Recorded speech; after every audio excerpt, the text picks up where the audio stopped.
Hello નમસ્કાર મિત્રો, દરેકનું હાર્દિક સ્વાગત છે। મિત્રો ધોરણ 8 વિષય છે સામાજિક વિજ્ઞાન, પાઠ નંબર 2 ભારતમાં બ્રિટિશ શાસન। મિત્રો સૌથી સંપૂર્ણ સોલ્યુશન આ વિડીયોમાં કરવાના છીએ। તે પહેલાં ચેનલમાં નવા છો તો ફટાફટ ચેનલ સબસ્ક્રાઇબ કરી તમારા મિત્રોને પણ શેર કરી દેશો। ચાલો શરૂ કરીએ। જોઈએ પ્રશ્ન 1। નીચેના પ્રશ્નોના ઉત્તર એક વાક્યમાં લખો। જેની અંદર પહેલો છે, મિર્જાફરને હટાવીને અંગ્રેજોએ કોને બંગાળનો નવાબ બનાવ્યો? તો મિર્જાફરને હટાવીને અંગ્રેજોએ મીર કાસિમને બંગાળનો નવાબ બનાવ્યો હતો। ત્યારબાદ પ્રશ્ન નંબર 2। ભારતમાં કયા ગવર્નરના સમયમાં કાયમી જમાબંધી દાખલ કરવામાં આવી? તો ભારતમાં ગવર્નર જનરલ કોર્નવોલિસના સમયમાં કાયમી જમાબંધી દાખલ કરવામાં આવી હતી। ત્યારબાદ મિત્રો પ્રશ્ન નંબર 3। કયા યુદ્ધના વિજયથી અંગ્રેજોને બંગાળમાં મહેસૂલ ઉઘરાવવાની સત્તા મળી?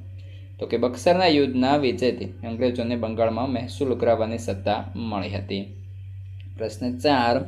રૈયતવારી પદ્ધતિને પ્રણેતા કોણ હતા? તો રૈયતવારી પદ્ધતિને પ્રણેતા થોમસ મુન્દ્રો હતા। ત્યારબાદ મિત્રો પ્રશ્ન 2 જેમાં ટૂંક નોંધ લખો।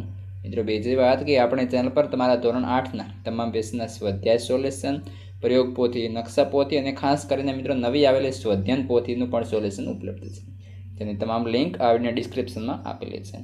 તો પહેલી ટૂંક નોંધ છે મિત્રો બિરસા મુંડા।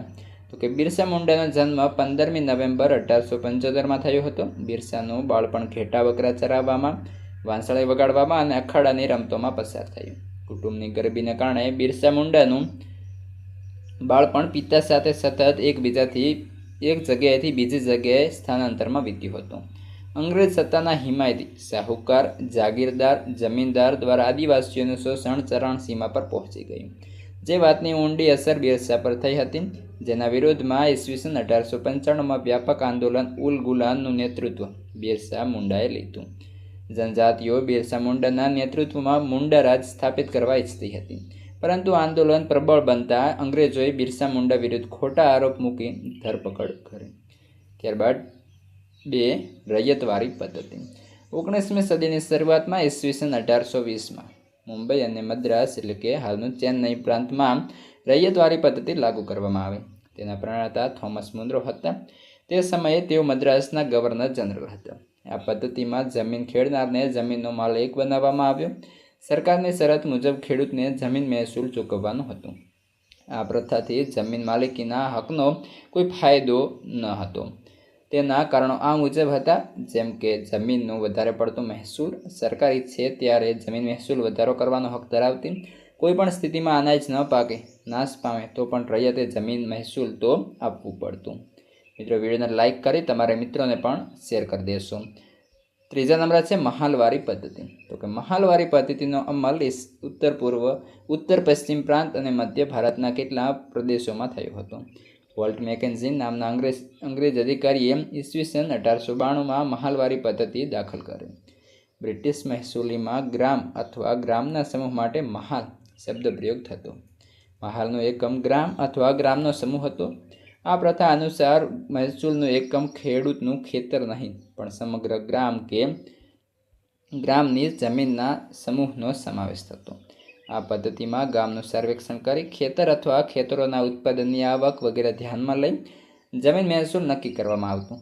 આથી આ પદ્ધતિ મહાલવારી પદ્ધતિ તરીકે ઓળખાય। જમીન મહેસૂલ વસૂલ કરવાની જવાબદારી ગામના મુખીને સોંપવામાં આવી। ત્યારબાદ મિત્રો પ્રશ્ન 2 છે 2બ। નીચેના પ્રશ્નોનો જવાબ આપો। પહેલો પ્રશ્ન, કાયમી જમાબંધી પદ્ધતિમાં ખેડૂતનું શોષણ કેવી રીતે થતું હતું? ઉત્તર છે તો કે ખેડૂતને નિશ્ચિત કરેલું મહેસૂલ જમીનદારને આપવું પડતું। જમીનદાર તેના ઉપર જુલમ કરી પણ મહેસૂલ વસૂલતું હતું। જમીનદારે દર વર્ષે નિશ્ચિત કરાર મુજબની રકમ સરકારમાં જમા કરાવવી પડતી। તેમ છતાં કાયમી જમાબંધી જમીનદારોની તરફદારી કરતી હતી। જો કે શરૂઆતમાં જમીનદારોએ થોડું સહન કરી નક્કી કર્યા મુજબનું મહેસૂલ આપવું પડ્યું। જે મહેસૂલ ના ભરી શક્યા તેમની જમીન મિત્રો જપ્ત થઈ ગઈ। પાછળથી જમીનદારો જમીન ખરીદવા લાગ્યા। બંગાળમાં ખેડૂતોના ઘણા વિદ્રોહોના કારણે અન્ન ભંડાર તરીકે ઓળખાતું બંગાળ આખરે કંગાળ બન્યું। આમ કાયમી જમાબંધી પદ્ધતિમાં ખેડૂતોનું શોષણ થતું હતું। પ્રશ્ન 2, 18મી સદીમાં ભારતની સ્થિતિ કેવી હતી?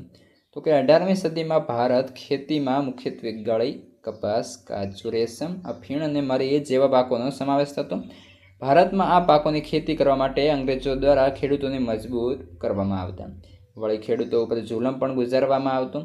આ ખેત પેદાશોને અંગ્રેજો ઇંગ્લેન્ડ લઈ જઈને યુરોપ તથા અન્ય દેશોમાં જ્યાં વધુ માંગ હોય ત્યાં વેચતા હતા। પ્રશ્ન 3 છે, યુરોપિયન દેશમાં ભારતીય ગળની માંગ કેમ વધવા લાગી? તો ઈસવીસન 1790 સુધી યુરોપિયન દેશો ગળીનો પુરવઠો કેરેબિયન દેશોમાંથી મેળવતા હતા, પરંતુ તેનું ઉત્પાદન ઘટવાથી ભારતીય ગળીની માંગ વધવા લાગી।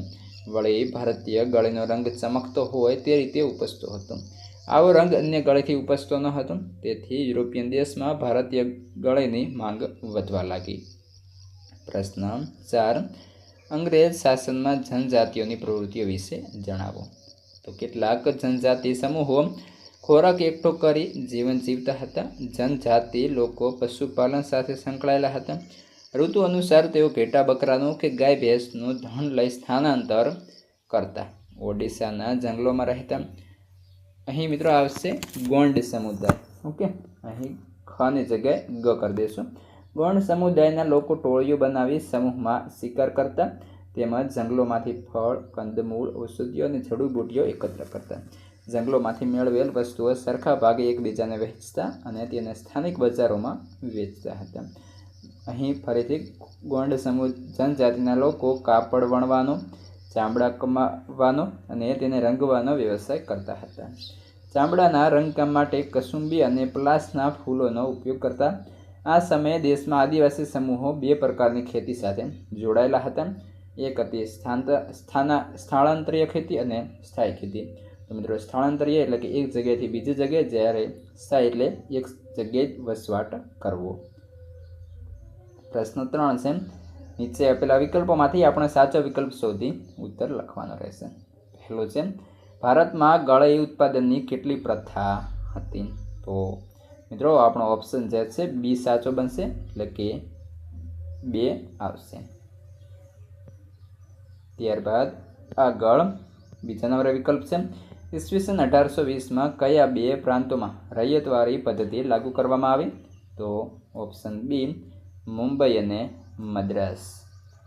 ત્યારબાદ આગળ છે 3, ઝારખંડ રાજ્યમાં હજારીબાગ આસપાસ કયા આદિવાસી સમૂહ રહેતો હતો? તો આવશે ઓપ્શન સી સંથાલ। ત્યારબાદ મિત્રો અહીં ચોથા નંબરે છે, આદિવાસીઓ કોના નેતૃત્વમાં મુંડા રાજ સ્થાપિત કરવા ઈચ્છતા હતા? તો આવશે બિરસા મુંડા। આ હતું સંપૂર્ણ સોલ્યુશન। હવે આગળના પાઠનું અને અન્ય વિષયનું સોલ્યુશન જેની લિંક તમને આ વિડીયો ડિસ્ક્રિપ્શનમાં મળી જશે।